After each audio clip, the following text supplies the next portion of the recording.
నమస్తే. Spiritual, motivation, educational వీటికి సంబంధించి ఇంటర్వ్యూస్ ఇవ్వదలుచుకున్న వాళ్ళు కింద నంబర్ కి కాంటాక్ట్ చేయండి. ఒక ఆధ్యాత్మికవేత్త, ఆస్ట్రోన్యూమరాలజిస్ట్, వేదిక్ వాస్తు స్పెషలిస్ట్, శ్రీ విద్య మరియు హనుమత్ ఉపాసకులు బ్రహ్మశ్రీ డాక్టర్ శివయోగి సిస్లా జయశంకర్ గారు మనతో పాటు ఉన్నారు. మాట్లాడదాం. సార్ నమస్తే. సార్ సార్ ఎలా ఉన్నారు సార్? సార్, ప్రతి ఒక్కరూ కూడా పూజలు చేసుకోవటం అనేది ఒక 5-6 ఏళ్లుగా చాలా ఎక్కువ అయ్యాయి. చాలా చాలా సంతోషం దానికి నిజంగా. అంటే ఈ యూట్యూబ్ కూడా ఇంత వాస్ట్గా పెరగటము, చెప్పటము, పలానా రోజు చాలా స్పెషల్ అనో, లేకపోతే వాళ్ళందరూ చేసుకుంటున్నారు మనం కూడా చేసుకుందాం, ఇంకొంతమంది ఇన్స్పైర్ అవ్వటం, వీటన్నిటి రీత్యా ఖచ్చితంగా పూజలు అయితే పెరిగాయి, అందరూ చేసుకుంటూ ఉన్నారు. అయితే కొంతమంది కొన్ని రకాలైన అంటే పంచోపచారాలతో పూజలు చేసుకునే వాళ్ళు ఉంటారు, తర్వాత 16 ఉపచారాలతో చేసేవాళ్ళు కూడా ఉంటారు.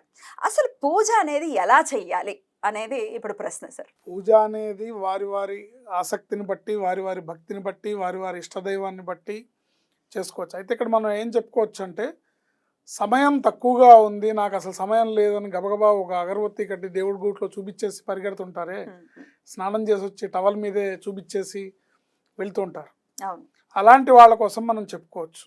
భక్తి ఉంది కానీ నేను చేయలేకపోతున్నాను, నేను ఆఫీస్కి వెళ్ళాలి, 1.5-2 గంటలు ట్రాఫిక్లోనే టైం అవుతుంది. సో ఇలాంటి వాళ్ళు మనం నిత్యం నేను చేసుకోదగినవి ఒక 10-15 నిమిషాల్లో నాకు ఏదన్నా తెలిస్తే బాగుండు అనుకున్న వాళ్ళకి మనం మంచి సలహా చెప్పచ్చు. తప్పకుండా. గణపతి అష్టకం, ప్రణమ్య శిరసాదేవంతో మొదలవుతుంది. గౌరీపుత్రం వినాయకం, గణపతి అష్టకం, సుబ్రహ్మణ్య అష్టకం, శివమానసిక పూజ, దేవి సప్తశ్లోకి, హనుమాన్ చాలీసా, ఇవి చేసుకుంటే సర్వదేవతల్ని పూజించినట్టు. మీకు ఎప్పుడు కూడా మనం దేవుణ్ణి ఎందుకు నమ్ముతాము, దేవుణ్ణి ఎందుకు కొలుస్తామంటే ముఖ్యంగా 90% భక్తితో కాకుండా భయంతోనే కొలుస్తారు. నాకు రేపొద్దున ఎలా ఉంటుందో, రేపొద్దున నా పరిస్థితి ఏంటో, నన్ను భగవంతుడా నన్ను కాపాడు, నన్ను రక్షించు, ఇలాగే ఉంటుంది 90% ఆఫ్ ది పీపుల్కి. సో మేము మంత్రాలు చేయలేము, నాకు శనివారం నాడు వెంకటేశ్వర స్వామి, ఆదివారం నాడు సూర్య భగవానుడు, సోమవారం నాడు శివుడు, మంగళవారం నాడు ఆంజనేయ స్వామి, మళ్ళీ మంగళవారంలో కూడా 3 దేవతలను చెప్తున్నారు ఎవరిని పూజించుకోవాలి. మంగళవారం నాడు ఆంజనేయ స్వామికి చెప్తారు, మంగళవారం నాడు సుబ్రహ్మణ్య స్వామికి చెప్తారు, మంగళవారం నరసింహస్వామికి చెప్తారు, మంగళవారం నాడు అమ్మవారికి చెప్తారు, దుర్గా అమ్మవారికి. ఇన్నిట్లో ఏం చేయాలనే కన్ఫ్యూజన్లో ఉన్న వాళ్ళకి ప్రతిరోజు మీరు కన్ఫ్యూజన్ అవ్వకుండా ఈ 5 స్తోత్రాలని చేసుకుంటే మీకు అన్ని రకాల గ్రహశాంతి లభిస్తుంది, సర్వదేవత అనుగ్రహం లభిస్తుంది. గణపతి అష్టకం ఇది చదువుకోవడం అనేది మీకు టైం ఉంటే 3 సార్లు చదవండి, లేదా ఒక్కసారి చదవండి. టైం ఉంటే గరికతో పూజ చేయండి, టైం ఉంటే ఆవు నెయ్యితో దీపం పెట్టండి. బట్ మీరు ఈ కూర్చొని శ్రద్ధగా ఆయన పాదాల దగ్గర మన మనసుని లగ్నం చేయడం అనేది చాలా ఇంపార్టెంట్. గణపతి అష్టకం, సుబ్రహ్మణ్య అష్టకం, శివమానసిక పూజ అంటే ఏంటండి? రత్నైకల్పితమాసనం అనే స్తోత్రం ఉంది. రత్నైకల్పితమాసనం హిమజలై స్నానంచ దివ్యాంబరం అని. అంటే ఆ స్తోత్రాన్ని చదివితే శివుడికి మనం పంచోపచార పూజలు, షోడశోపచార పూజలు చేసిన ఫలితం అన్నమాట. సో ఆ స్తోత్రాన్ని నిత్యం చదువుకోవడం.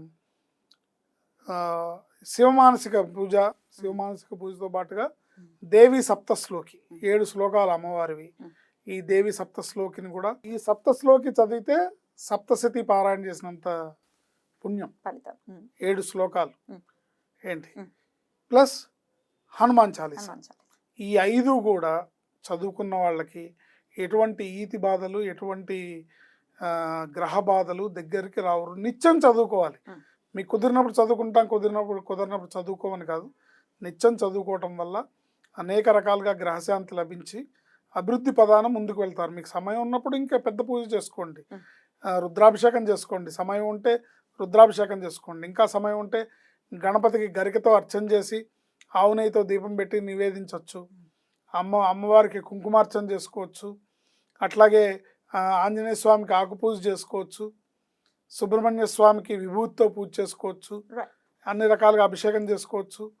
బట్ సమయం లేదు, నేను చేయాలని ఆసక్తి ఉంది, భక్తి ఉంది, నాకు అవసరం ఉంది కానీ నేను చేయలేకపోతున్నాను అనుకున్న వాళ్ళు ఈ 5 స్తోత్రాలని చేసుకోవడం వల్ల నిత్య పూజలో భాగంగా వాళ్ళకి సర్వదేవతల్ని పూజించిన ఫలితం లభిస్తుంది. ఇందులో ఎటువంటి సందేహం లేదు. అద్భుతం అండి. అయితే ఇది ఖచ్చితంగా దీపం అనేది ఖచ్చితంగా పెట్టాలి. జ్యోతి అనేది ఉండాలి ఇంట్లో కదండీ! ఆ అవును. పాజిటివిటీని పెంచడం కోసం కూడా దీపం ఉండాలి.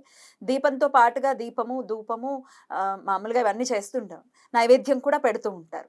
ప్రత్యేకించి ఇవి సింపుల్‌గా చేసుకునే విధానంలో ఒకసారి సింపుల్‌గా చెప్పండి. నేను నేను నైవేద్యాలైతే అంటే ఏమేమి? నేను ఎవరి కోసం చెప్పానంటే ఇది, హ్మ్. ఇది అందరి కోసం అని కాదు. ఎవరైతే నాకు భక్తి ఉంది, కానీ నేను చేయలేకపోతున్నాను, నాకు టైం ఉండదు అనే వాళ్ళ కోసం మాత్రమే.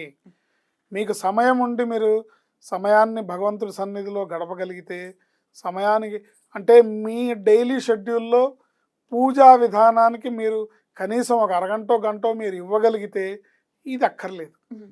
దానికి సపరేట్‌గా ఉంటుంది. ఒక హాఫ్ అన్ అవర్ కూడా ఇవ్వలేని పరిస్థితి అసలు ఎవరికీ రాకూడదు ఇన్‌ఫాక్ట్. రాకూడదు కానీ మరి మనం ఈ రోజుల్లో చూస్తున్నాము. అదే. గబగబా దండం పెట్టేసుకొని వాళ్ళు గూట్లో ఉంటారు. హాయ్ అని బాయ్ అని చెప్పేసి. అలాగే ఉంది పరిస్థితి. హ్మ్. సో వాళ్ళ కోసం కనీసం ఈ స్తోత్రాలు చదువుకుంటే, ఎందుకంటే ఇవాళ క్రమేపీ మార్పు అనేది వస్తుంది. మార్పు అనేది వస్తుంది. వాళ్ళకి గ్రహశాంతి లభిస్తుంది.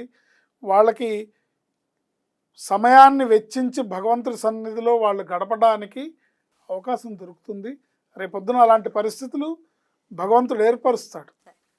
Right. మనం ముందు ఆ దిశగా ఒక అడుగు ముందుకు వేయాలి. Hmm. ముందుకు వేసి మనం ప్రయత్నపూర్వకంగా కనీసం ఈ 5 స్తోత్రాలు చదువుకుంటూ ముందుకు వెళ్తే అన్ని రకాలుగా కూడా వాళ్ళు రేపొద్దున ఆధ్యాత్మికంగా